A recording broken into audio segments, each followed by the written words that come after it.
Invited as our guest speaker this morning for three reasons. A gentleman, he loves Jesus, he has a compelling life story, and he is a distinguished man of science and healing. We hope that he can help us sort some things out.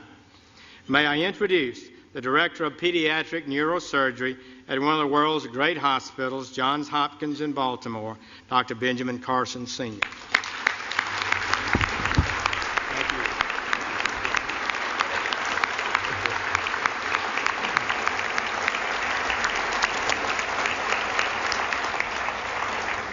Thank you so much, Mr. President, Mr. Vice President, Mrs. Obama, distinguished guests, which includes everybody. Thank you so much for this wonderful honor to be at the stage again. I was here 16 years ago, and the fact that they've invited me back means that I didn't offend too many people. So that was great. I want to start by reading four texts, which will put into context what I'm going to say. Proverbs 11:9. With his mouth, the godless destroys his neighbor, but through knowledge the righteous escape. Proverbs 11:12. A man who lacks judgment derides his neighbor, but a man of understanding holds his tongue. Proverbs 11:25. A generous man will prosper. He who refreshes others will himself be refreshed. And 2 Chronicles 7:14, if my people who are called by my name will humble themselves and pray and seek my face and turn from their wicked ways, then will I hear from heaven and will forgive their sins and heal their land. You know, I have an opportunity to speak in a lot of venues. This is my fourth speech this week. And I have an opportunity to talk to a lot of people.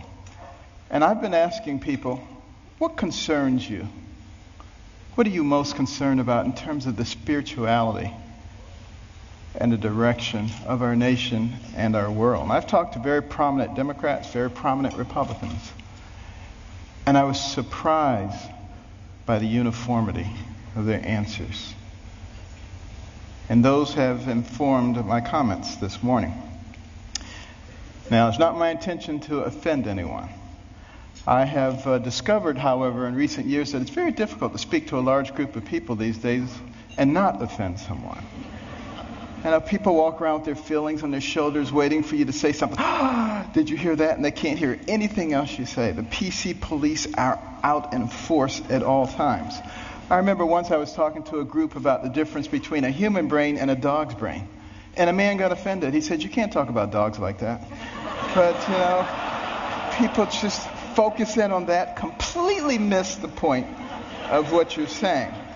And we've reached a point where people are afraid to actually talk about what they want to say because somebody might be offended. People are afraid to say Merry Christmas at Christmas time. It doesn't matter whether the person you're talking to is Jewish or, you know, whether they're any religion. That's a salutation, a greeting of goodwill. We've got to get over this sensitivity, you know, and it keeps people from saying what they really believe. You know, I'm reminded of a very successful young businessman, and he loved to buy his mother these exotic gifts for Mother's Day, and he ran out of ideas, and then he ran across these birds. These birds were cool. You know, they cost $5,000 a piece. They could dance, they could sing, they could talk. He was so excited he bought two of them. Sent them to his mother, couldn't wait to call her up on Mother's Day. Mother, what'd you think of those birds? And she said, they was good. He said, no, Mother, you didn't eat those birds. Those birds cost $5,000 a piece. They could dance, they could sing, they could talk. And she said, well, they should have said something. And you know, that's where we end up too if we don't speak up for what we believe. And you know what we need to do.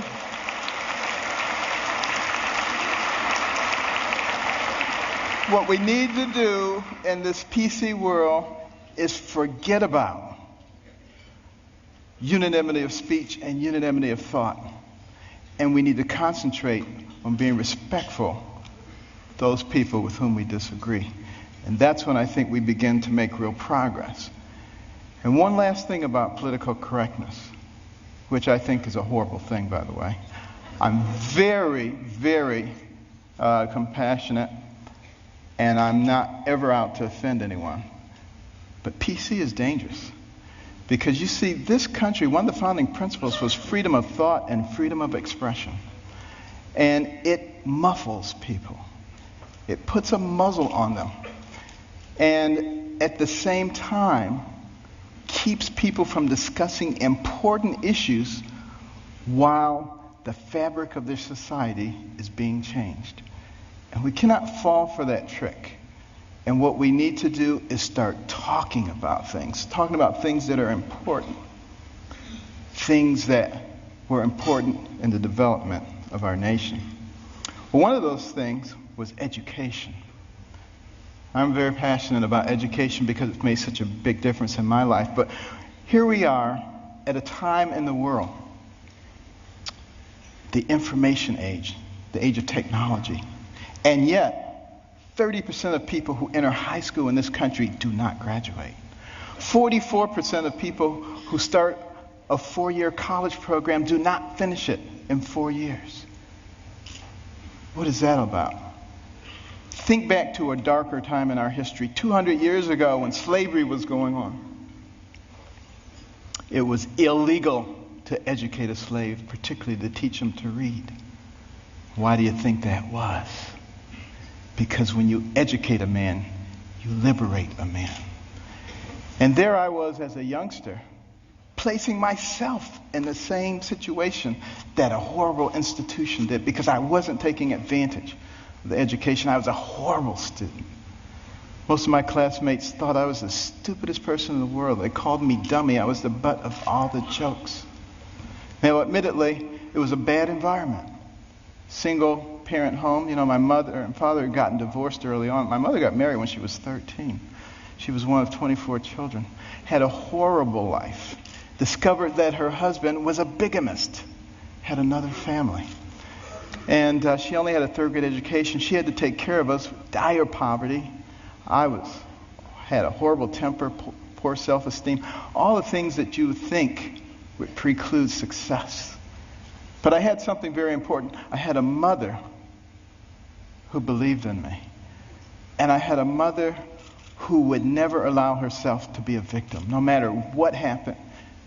Never made excuses, and she never accepted an excuse from us. And if we ever came up with an excuse, she always said, "Do you have a brain?" And if the answer was yes, then she said, then you could have thought your way out of it. It doesn't matter what John or Susan or Mary or anybody else did or said. And it was the most important thing she did for my brother and myself. Because if you don't accept excuses, pretty soon people stop giving them and they start looking for solutions. And that is a critical issue when it comes to success. Well, you know, we did live in dire poverty. And one of the things that I hated was poverty. You know, some people hate spiders, some people hate snakes. I hated poverty. I couldn't stand it. And, but, you know, my mother couldn't stand the fact that we were doing poorly in school. And she prayed and she asked God to give her wisdom. What could she do to get her young sons to understand the importance of developing their minds so that they can control their own lives? And you know what? God gave her the wisdom. At least in her opinion. My brother and I didn't think it was that wise. Because it was to turn off the TV. Let us watch only 2 or 3 TV programs during the week. And with all that spare time, read 2 books apiece from the Detroit Public Libraries and submit to her written book reports, which she couldn't read, but we didn't know that. And, you know, she put check marks and highlights and stuff. But, you know, I just hated this. And my friends were out having a good time. Her friends would criticize her. They would say, "You can't make boys stay in the house reading books. They'll grow up, they'll hate you." And I would overhear them, and I'd say, "Mother, you know they're right." But she didn't care, you know. But after a while, I actually began to enjoy reading those books. Because we were very poor, but between the covers of those books, I could go anywhere, I could be anybody, I could do anything. I began to read about people of great accomplishment. And as I read those stories, I began to see a connecting thread. I began to see that the person who has the most to do it You and what happens to you in life is you. You make decisions. You decide how much energy you want to put behind that decision. And I came to understand that I had control of my own destiny. And at that point, I didn't hate poverty anymore because I knew it was only temporary. I knew I could change that. It was incredibly liberating for me. It made all the difference. And continue on that theme of education.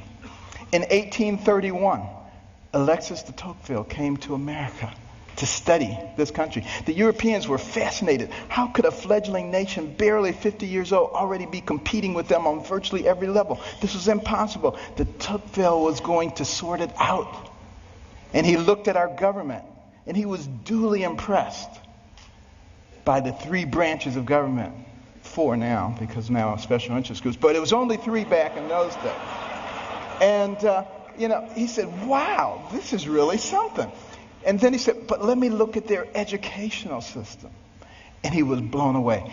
See, that anybody finishing the 2nd grade was completely literate. He could find a mountain man on the outskirts of society. The man could read the newspaper, could have a political discussion, could tell him how the government worked.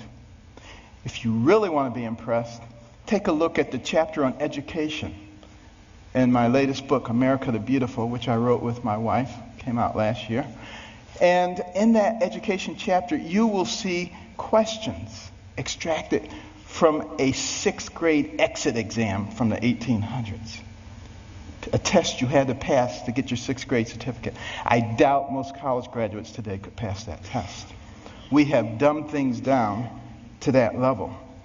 And the reason that is so dangerous is because the people who founded this nation said that our system of government was designed for a well-informed and educated populace. And when they become less informed, they become vulnerable. Think about that. Our system of government, and that's why the education is so vitally important. Now, some people say, you're overblowing it, things aren't that bad. And you're a doctor, a neurosurgeon. Why are you concerned about these things? I've got news for you. 5 doctors signed the Declaration of Independence. Doctors were involved in the framing of the Constitution, the Bill of Rights, a whole bunch of things. It's only been in recent decades that we've extracted ourselves, which I think is a big mistake. We need doctors and we need scientists, engineers. We need all of those people involved in government, not just lawyers. I don't have anything against lawyers, but, here's the thing about lawyers. And I'm sorry, but I got to be truthful, okay? Got to be truthful. What do lawyers learn in law school? To win. By hook or by crook, you got to win. So you got all these Democrat lawyers and you got all these Republican lawyers, and their side wants to win. We need to get rid of that. What we need to start thinking about is how do we solve problems?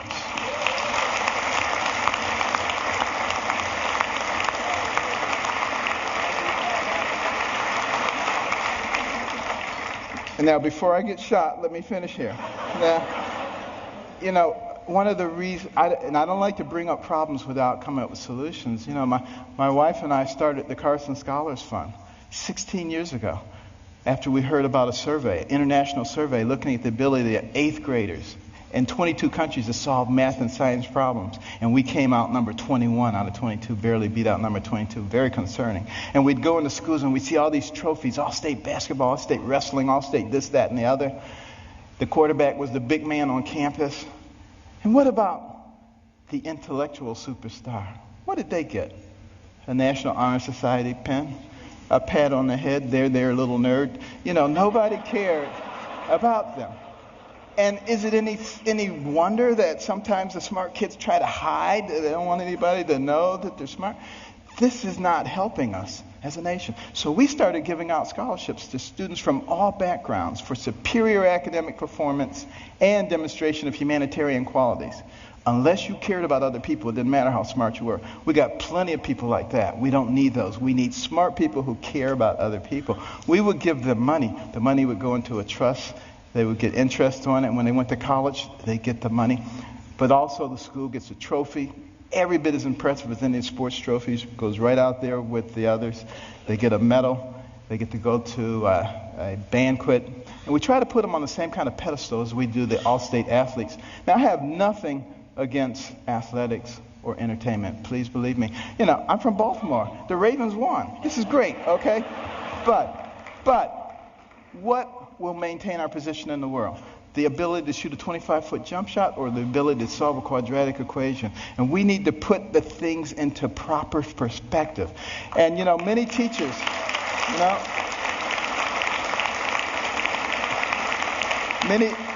many teachers have told us when we put a Carson scholar in their classroom, the GPA of the whole class goes up over the next year. And it's been very gratifying. We started 16 years ago with 25 scholarships in Maryland. Now we've given out more than 5,000, and we're in all 50 states. But we also put in reading rooms. These are fascinating places that no little kid could possibly pass up. And they get points for the amount of time they spend in their reading, the number of books that they read, and they can trade them in for prizes. In the beginning, they do it for the prizes, but it doesn't take long before their academic performance begins to improve. And we particularly target Title I schools where kids come from homes with no books and they go to schools with no libraries. Those are the ones who drop out. And we need to truncate that process early on because we can't afford to waste any of those young people. You know, for every one of those people that we keep from going down that path of self-destruction and mediocrity, that's one less person you have to protect yourself and your family from. One less person you have to pay for in the penal or the welfare system. One more tax-paying, productive member of society who may invent a new energy source or come up with a cure for cancer. They're all important to us, and we need every single one of them. It makes a difference.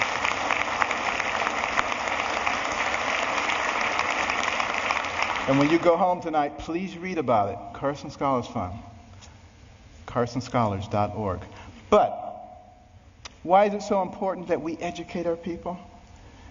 Because we don't want to go down the same pathway as many other pinnacle nations who have preceded us.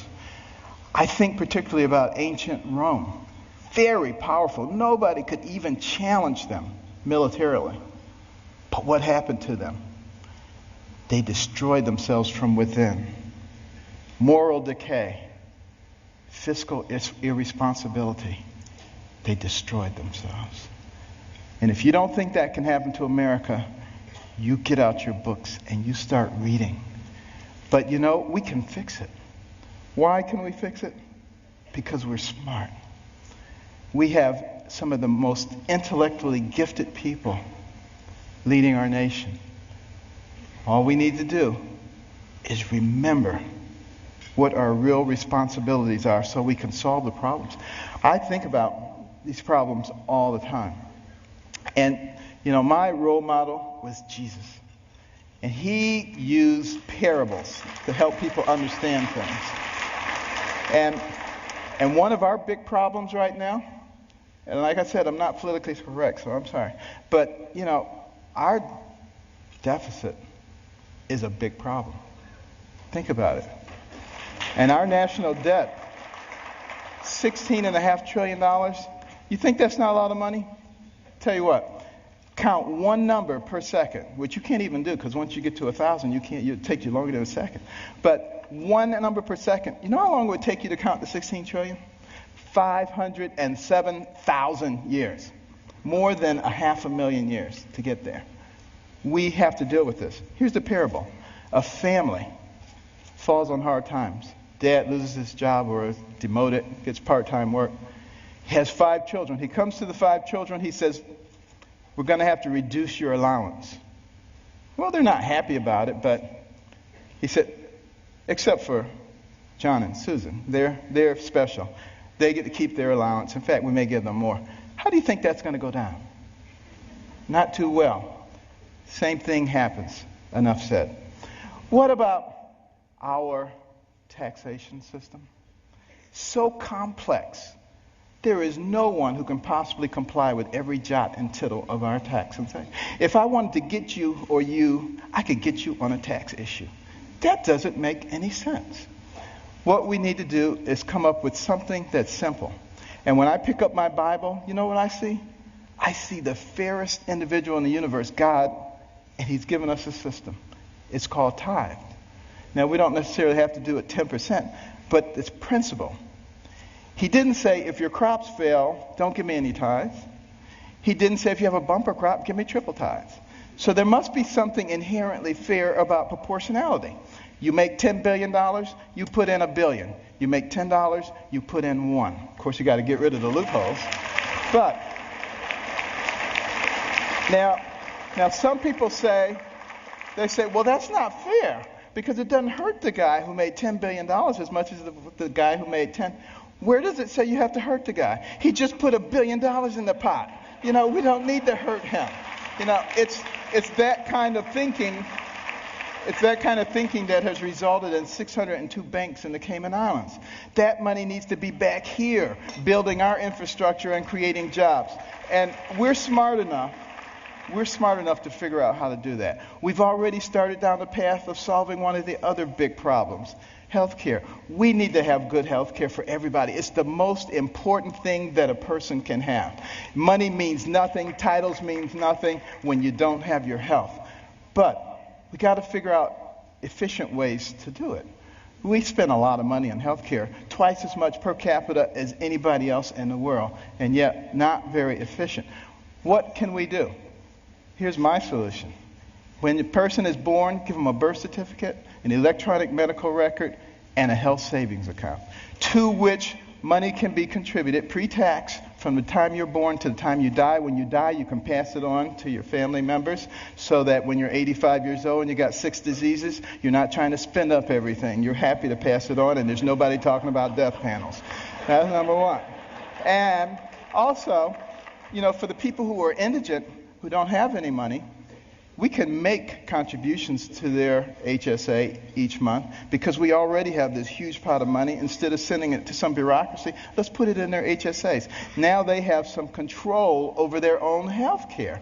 And what do you think they're going to do? They're going to learn very quickly how to be responsible. When Mr. Jones gets that diabetic foot ulcer, he's not going to the emergency room and blowing a big chunk of it. He's going to go to the clinic. He learns that very quickly. Gets the same treatment in the emergency room. They send him out. In the clinic, they say, now let's get your diabetes under control so you're not back here in 3 weeks with another problem. That's how we begin to solve these kinds of problems. It's much more complex than that, and I don't have time to go into it all, but we can do all of these things because we're smart people. And let me just begin to close here by another parable. Sea captain, and he's out on the sea near the area where the Titanic went down. And they look ahead and there's a bright light right there. Another ship, he figures. And he tells his signaler, signal that ship, deviate 10 degrees to the south. Back comes the message. No, you deviate 10 degrees to the north. Well, he's a little bit incensed, He says, send a message. This is Captain Johnson. Deviate 10 degrees to the north. Back comes the message. This is Ensign 4th Class Riley. Deviate 10 degrees to the south. Now he's really upset. He says, send him a message. This is a naval destroyer. Back comes the message. This is a lighthouse.